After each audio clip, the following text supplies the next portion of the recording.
General حمید گل مرحوم نے ایک مرتبہ فرمایا تھا کہ بھارت کو کوئی دوسرا ملک تباہ کرے یا نہ کرے مگر بھارتی حکومتیں اور بھارتی حکومتوں کی پالیسیاں جلد ہی بھارت کو 34 ٹکڑوں میں بانٹ دیں گی۔ اور اگر آج وہ زندہ ہوتے تو وہ دیکھتے کہ ان کی بات کس طرح سچ ثابت ہو رہی ہے، کیونکہ آج بھارت کے کسان، سکھ، مسلمان، دلت اور اقلیتیں مودی حکومت کے خلاف سڑکوں پر آ چکی ہیں، اور ان کے احتجاج کو ایک ہفتے سے زیادہ کا وقت بھی ہو چکا ہے، مگر مودی حکومت اور احتجاج کرنے والوں کے درمیان کسی بھی طرح مذاکرات کامیاب نہیں ہو رہے ہیں۔ کسانوں کا صرف ایک ہی مطالبہ ہے کہ ان کے حوالے سے جو قوانین بنائے گئے ہیں، جن کو کسان کالے قوانین کہہ رہے ہیں، ان کا جلد از جلد خاتمہ کیا جائے۔ اور ناظرین، پوری دنیا جانتی ہے کہ بھارت کے کسانوں میں سے تقریباً 80% سے زیادہ کسان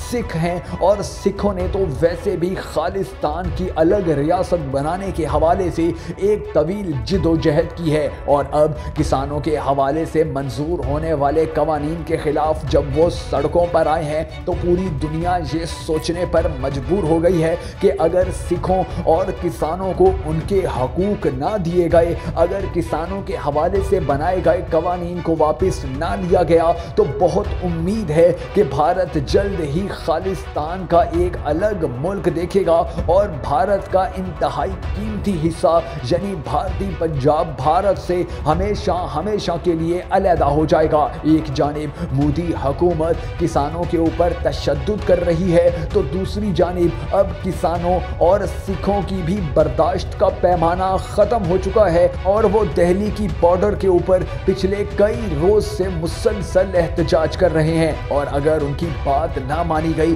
تو وہ اپنا احتجاج دہلی کے اندر لے جائیں گے، اور اگر لاکھوں کسان دہلی میں احتجاج کرتے پہنچ گئے تو پوری دنیا جانتی ہے کہ دہلی کی پھر اینٹ سے اینٹ بجا کر رکھ دیں گے، اور مودی حکومت یا مودی کی پولیس ان کا کچھ بھی نہیں بگاڑ سکے گی، کیونکہ پچھلے چند دن سے بہت سی ایسی ویڈیوز اور خبریں سامنے آئی ہیں کہ جن میں صاف طور پر دیکھا جا سکتا ہے کہ بھارتی فوج میں کام کرنے والے سکھ فوجی، بھارتی پولیس میں اپنی خدمات سر انجام دینے والے سکھ پولیس مین اور دیگر بہت سے معاملات میں اہم سرکاری عہدوں پر کام کرنے والے افسران اب مودی حکومت کے خلاف کسانوں کے شانہ بشانہ کھڑے ہو چکے ہیں، اور مودی حکومت کو اب اتنا خطرہ لاحق ہو چکا ہے کہ اگر اس نے ان کسانوں کی بات نہ مانی تو بہت جلد نہ صرف وہ اپنے پنجاب سے بھی ہاتھ دھو بیٹھے گا،